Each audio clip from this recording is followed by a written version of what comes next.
Ok, donc bonjour à tous, re-salut Ben. Donc comme certains peuvent le voir, ceux qui nous suivent sur YouTube, on est passé en vidéo. Donc vous pouvez voir nos belles figures pour la première fois pour certains, pour ceux qui n'avaient pas suivi les vidéos. Pour tous ceux qui nous écoutent en version audio uniquement sur les plateformes d'écoute, vous pouvez passer sur YouTube dès maintenant pour déjà nous laisser une petite vue supplémentaire et voir à quoi on ressemble. Aussi, par rapport à ça, il est probable qu'on fasse des épisodes 2 avec certains invités, ce qu'on avait un petit peu annoncé plusieurs fois, et qui pour cette fois-ci seront pris en vidéo. Donc n'hésitez pas à nous dire dans les commentaires qui vous avez envie de revoir, parmi les, enfin, ou plutôt qui vous avez envie de voir pour la première fois, que vous avez été content d'entendre et que vous avez envie de voir. Mettez-le nous dans les commentaires et on les invitera une nouvelle fois. Ensuite, j'enchaîne directement sur une mauvaise nouvelle, comme ça on s'en débarrasse, et après on passera sur les choses un petit peu plus intéressantes, un peu plus positives. Alors la mauvaise nouvelle, c'est que le camp auquel on a participé, hein, Ben et moi, l'année dernière, le Plant-Based BJJ Camp en République tchèque, il y en avait un qui était prévu début juin, il a été malheureusement annulé parce qu'il n'y avait pas assez de monde qui s'était inscrit. Donc on a discuté avec les organisateurs, avec Radim que tu as eu en interview, donc l'interview est disponible sur la chaîne. Il sera reporté à l'automne s'il y a suffisamment de personnes qui sont intéressées. Donc un petit appel, n'hésitez pas à vous inscrire, à nous contacter, on vous mettra en relation avec les organisateurs si ça vous intéresse. Donc à l'automne, je ne sais pas si toi tu seras dispo, Ben. Moi, je vais peut-être essayer de me rendre dispo parce Ouais, que j'y serai c'est pas, je pense, en République tchèque à l'automne. c'est compliqué, hein. C'est C'est pas à compliqué. côté, mais ça va, c'est pas super loin non plus, ça se fait après. Mais voilà, c'est une bonne expérience à faire, surtout si vous l'avez jamais fait. Pour une première fois, c'est une bonne expérience. D'ailleurs, je t'avais dit, Ben, je suis actuellement en camp d'entraînement à Nice. Donc, j'habite chez mes parents actuellement le temps de ce camp-là. Donc, il n'y a pas le côté nourriture, logement comme on avait en République Ouais. tchèque. Par contre, c'est à peu près le même rythme, hein. On a 2 entraînements par jour. Et je note une vraie différence de bienveillance chez les participants. C'est un truc dont on avait parlé lors du camp qu'on a réalisé en République tchèque. On était tous entre véganes et c'est vrai qu'il y avait une bienveillance palpable lors des sparring notamment où on sentait que les gens faisaient attention aux autres. Et là, je le retrouve pas du tout. Donc, je me retrouve avec une quarantaine d'inconnus sur un tapis. Je peux te garantir qu'au moment des sparring, tout le monde essaye de s'arracher la tête, quoi. De charcuter les uns les autres, ouais. Ouais, je me Absolument. rappelle de Il y a déjà Radim en plusieurs blessures. l'occurrence. Radim, il disait qu'il avait toujours un peu de mal à faire des étranglements ou des clés de bras parce qu'il voulait pas faire mal aux gens. C'est ça. C'est ça. Mais moi, c'est pareil.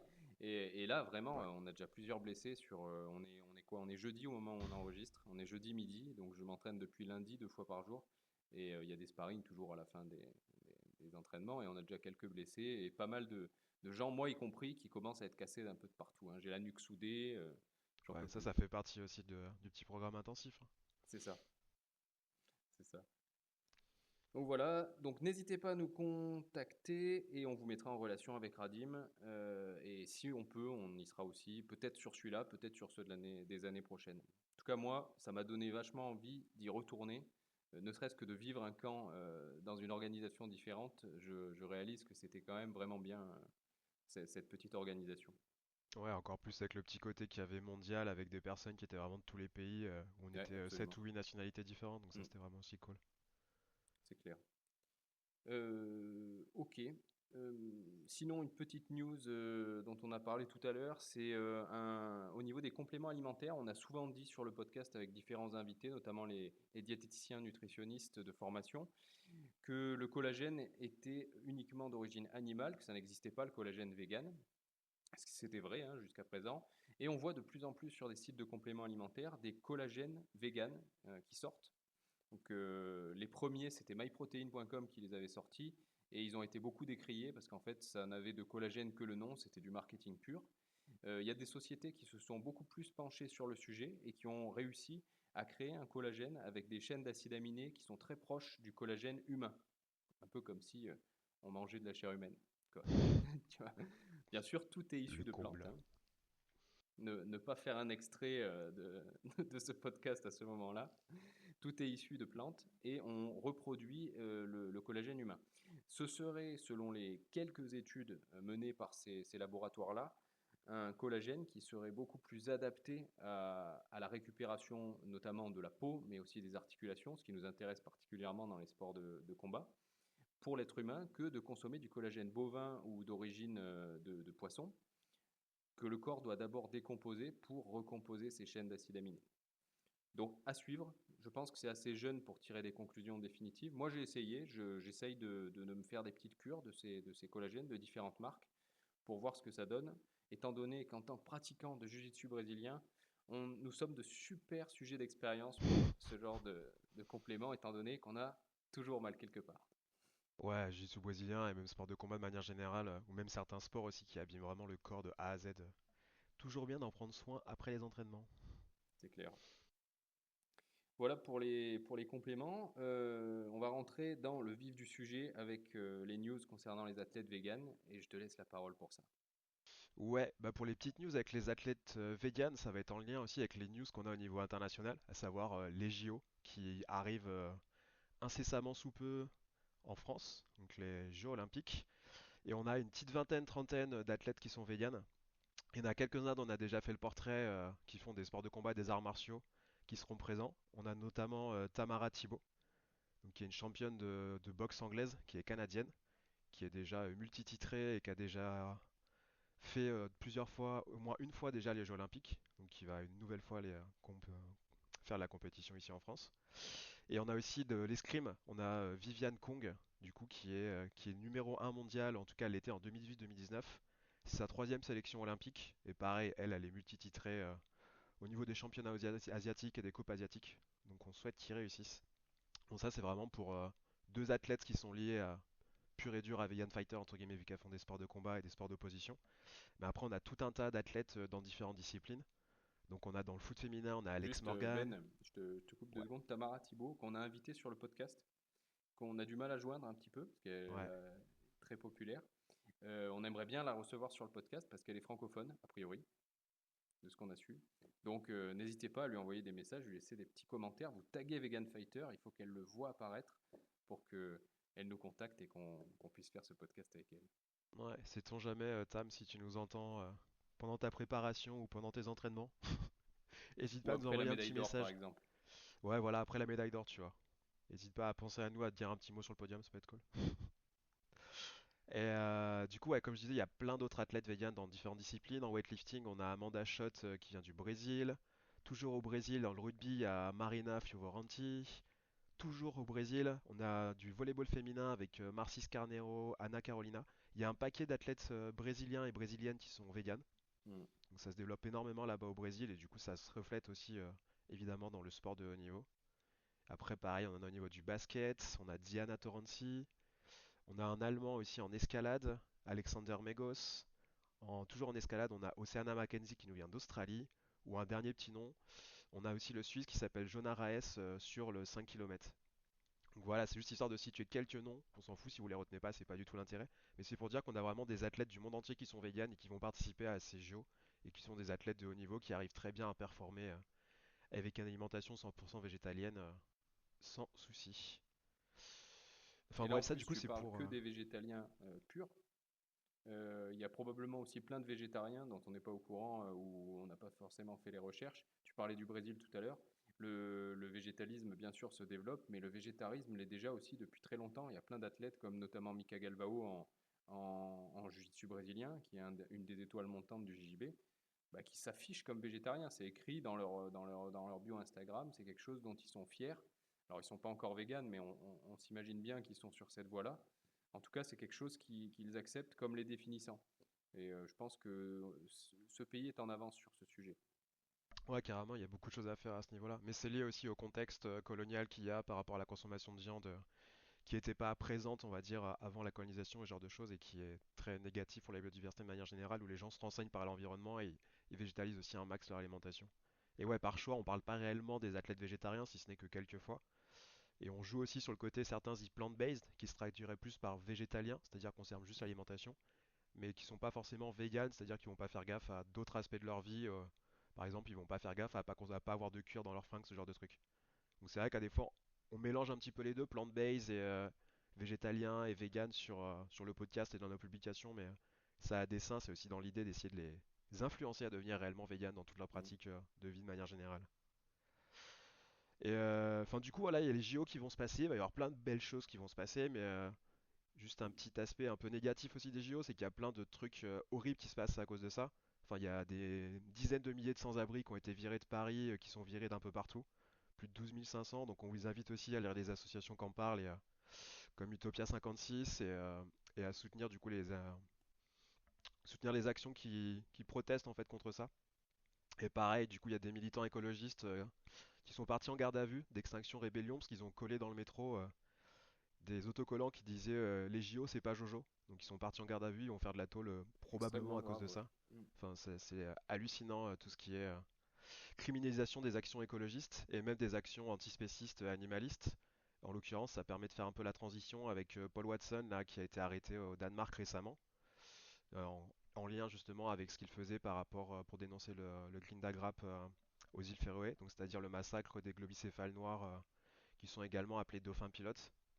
Et tout ça est en lien aussi évidemment avec le Japon, étant donné que Sea Shepherd, l'action qu'il a créée, s'oppose à la chasse aux baleines qui sont réalisées par le Japon. Donc après c'est pareil, hein, tout est pas blanc sur Paul Watson, sur Sea Shepherd et tout, mais dans tous les cas on voit une très nette criminalisation des actions environnementalistes et des actions antispécistes qui sont marquées et qu'il faut en tout cas remettre en question. En tout cas protester contre toute cette criminalisation, parce qu'on sait que les écologistes et antispécistes ils ont raison, non? Oui, bien sûr. Je pense que tous ceux qui nous écoutent, a priori, sont d'accord avec ça. Ouais, sinon ça serait un peu bizarre, ouais. Si vous écoutez et que vous n'êtes pas au moins intéressé par ces questions, c'est quelque peu bizarre. C'est ça. Ou normalement, vous n'arrivez pas à 11 minutes 44 de vidéo.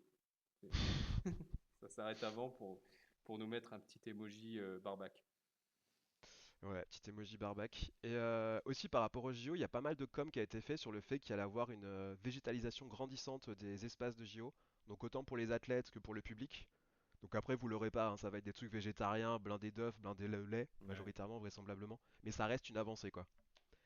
Et par rapport à ça aussi, on a eu récemment, le ministère de la Culture a sorti des chiffres sur la réduction de la consommation de viande en France.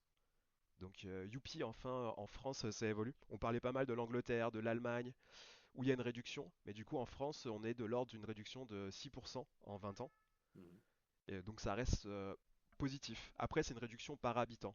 Donc vu que le nombre d'habitants augmente en France, la consommation globale elle augmente aussi, mais il y a quand Mhm. même une réduction par habitant de la Oui, consommation de viande. donc c'est le chiffre le plus intéressant en fait, hein. Ouais. Ouais, Ouais. c'est ça, on voit que ça réduit. Après, la réduction la plus marquée, c'est sur la consommation de viande bovine. On est de l'ordre de 20%. Mhm. Mais derrière, ça se traduit aussi avec une hausse de la consommation des oiseaux. Donc en fait, c'est ce qu'ils appellent la volaille, donc les poules et ce genre de Mhm. choses. Mais bon, le chiffre à retenir, c'est quand même une réduction de la consommation de viande par habitant. De toute façon, on Voilà sait pour les petites que news. beaucoup de gens raisonnent par étapes, hein. On en a parlé plein de fois sur le podcast. Si certains ont besoin d'arrêter la viande rouge avant d'arrêter le poulet, et puis ainsi de suite, jusqu'à tout arrêter, grand bien leur fasse. On ne demande pas à tout le monde de changer 100% de ses habitudes alimentaires du jour au lendemain. Ce serait peut-être que ce serait mieux, mais en tout cas, c'est pas forcément possible pour tout le monde, donc chacun fait ce qu'il peut. Et tous ces chiffres-là, ils sont encourageants dans ce sens-là. Ouais, ça avance. Après, on sait que c'est au niveau législatif qu'il faut que ça avance le plus, au niveau politique, et aussi via des associations qui font le taf. Notamment par rapport à ça, il y a l'association qui s'appelle Plant-Based Treaty, qu'on pourrait traduire par le traité végétalien. Ouais. Et on l'a signé du coup avec Vegan Fighter il y a plusieurs mois. Et il y a une antenne française qui a été créée plus récemment. Du coup, je vous invite à les suivre, pareil, qui s'appelle Plant-Based Treaty France. Et du coup, à regarder ce qu'ils font et à vous le signer si vous avez une asso, même une entreprise, et même à titre individuel, vous pouvez la signer. Donc on vous invite vivement à le faire. Parce que derrière, ils peuvent faire pression, ces institutions, pour rendre plus facilement la végétalisation et la véganisation de notre chère planète. Cool. Ça marche. On va passer aux news qui nous concernent un peu plus. Alors sur le podcast, j'ai parlé au début du fait qu'on passait en vidéo, bien sûr. On peut parler aussi rapidement du fait qu'on a eu une petite pause là ces derniers mois. On n'a pas eu de podcasts qui sont sortis, pas eu de nouveaux invités. Donc c'est un petit peu pour des raisons techniques, c'est-à-dire qu'on a changé d'outil. Cet outil vidéo qu'on utilise aujourd'hui est un nouvel outil. Celui que nous utilisions jusqu'à présent n'existe plus. Et on en a aussi profité pour faire une pause, pour se concentrer sur d'autres sujets. Mais, comme vous le voyez, on est de retour. Ça, c'est très bien. Pour les prochains invités, je ne sais pas encore qui sera invité. On a quelques pistes. On Je en vais a pas déjà vous mal même des parler d'un pistes. ancien invité, Raphaël Yodra, qu'on a eu sur le podcast et avec qui j'ai fait une vidéo, hein. Comme tu l'as vu, Ben, j'ai donné de ma personne fortement, comme à chaque fois. Ouais. Un de ces jours, il faudra vraiment que je prenne des adversaires plus faciles ou que je fasse venir des mecs du Muay Thai et que je les prenne au sol ou quelque chose comme ça parce que c'est Ouais, plus ouais, j'ai possible de me faire la défoncer petite comme idée ça. aussi de faire venir des gens qui ont jamais fait de sport de combat, mais qui Ouais. sont un peu connus, entre guillemets, dans les mouvements de la cause animale. Comme ça serait l'inverse, tu vois. C'est nous qui serons au-dessus, en l'occurrence, toi, tu vois, et Bonjour ça les sera plus facile. influenceurs véganes, on vous aime bien. Est-ce que vous voulez venir vous casser la gueule sur notre chaîne Mais de manière amicale, toujours pour la bonne cause? Ouais. avec Et puis gentillesse. et bienveillance, comme on l'a expliqué en début de podcast. Voilà. Donc Raphaël Yodra, qui m'a quand même bien défoncé, il a continué son larcin en m'entraînant sur sa course de la liberté. Donc il avait expliqué sur son épisode. Sa course de la liberté, elle consiste à courir 30 à 40 km par jour à la base pendant environ un mois. Ce qui faisait un total de 900 km. Et puis après, il s'arrêtait quelques mois et il refaisait ça tous les X mois en passant de ville en ville, en se faisant héberger chez différents hôtes qui soutiennent sa cause. Bon, là, Raphaël, il s'est lancé dans une super course de la liberté où globalement, il ne s'arrête pas. De ce qu'il m'a expliqué, globalement, il n'y a pas de date de fin. C'est-à-dire qu'il est parti il y a environ 3 mois et tous les 2-3 jours, c'est-à-dire que tous les 2-3 jours, il fait une petite pause et sinon, il court 30 à 40 km par jour en continu tous les jours. Donc, il a fait un de ses passages proches de chez moi. Il a passé une nuit à la maison et j'ai participé à une de ses épreuves en le relayant sur environ 10 km. C'est quelque chose que vous pouvez faire si vous le suivez sur ses réseaux, donc Course de la Liberté sur Facebook ou sur Telegram. Vous pouvez suivre son parcours, voir où il en est, voir son itinéraire sur les jours, semaines qui suivent. Et si ça passe proche de chez vous, vous pouvez lui proposer de l'héberger. Il cherche toujours des hébergements. En l'occurrence, quand il est passé par chez moi, il était plutôt en galère, donc ça l'a bien Ça aidé. tombait bien. Donc n'hésitez pas à le contacter. Il ne va pas forcément penser à vous contacter, surtout si vous ne le connaissez pas déjà. Donc n'hésitez pas à lui proposer. Et vous pouvez le relayer sur une partie de sa course. Donc lui, ça lui permet de se reposer un petit peu. Si c'est juste symbolique, c'est-à-dire vous voulez juste faire 1 ou 2 kilomètres avec lui parce que vous n'êtes pas forcément très sportif ou sportive, vous pouvez le faire. Il va aller courir avec vous, ça peut être sympa. Et si vous êtes un marathonien émérite, vous pouvez carrément faire une épreuve à sa place ou faire la moitié d'une de ces étapes, pardon. Et ça lui fera plaisir, ça lui permettra de se reposer un petit peu. Voilà, donc course de la liberté sur Facebook ou sur Telegram.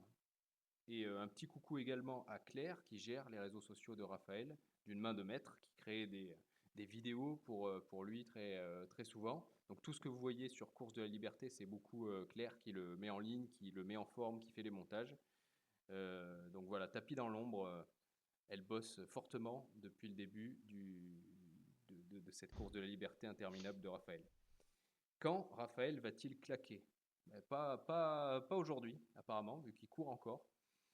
Donc, il met en avant les valeurs du véganisme, hein, en criant Vegan Power en pleine rue à chaque fois qu'il arrive à la fin de ses épreuves. Ouais. Ça fait toujours son petit effet, mais il ne faut pas hésiter à le suivre, à mettre des commentaires, à partager, à en parler. Parce que quand tu le vois juste passer en ville, on dirait juste un mec qui court pieds nus dans un centre-ville, tu vois. Ça n'a pas l'air si impressionnant que ça. En fait, le type Ouais, fait puis après 40 km par jour depuis 3 mois et il est toujours là. Et il bouffe des abricots et des pêches, hein. Je sais, je les nourris chez moi. t'étais en mode j'ai pas assez de fruits pour te nourrir en fait, je suis pas frugivore.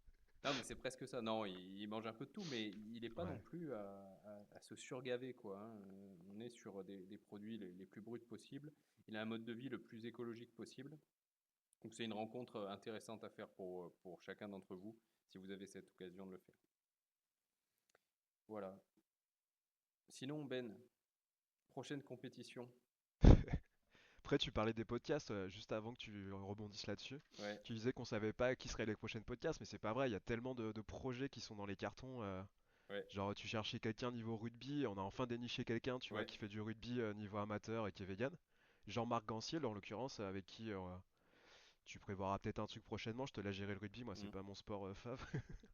Mais Jean-Marc Ganciel qui est super intéressant, qui a écrit plusieurs livres autour du véganisme et de l'antispécisme et de l'écologie, qui est super cool. Et pareil, sur d'autres sujets, on a toujours les capoeiristes, sur qui il faut faire un sujet, sur du karaté Shotokan Mm. aussi. Enfin, on a plein de trucs. Et pareil, si vous avez des athlètes qui font des sports de combat, que vous ne voulez pas, si vous avez des athlètes dont vous voulez, putain, je vais réussir à la faire troisième fois. Tu vas y arriver, t'inquiète.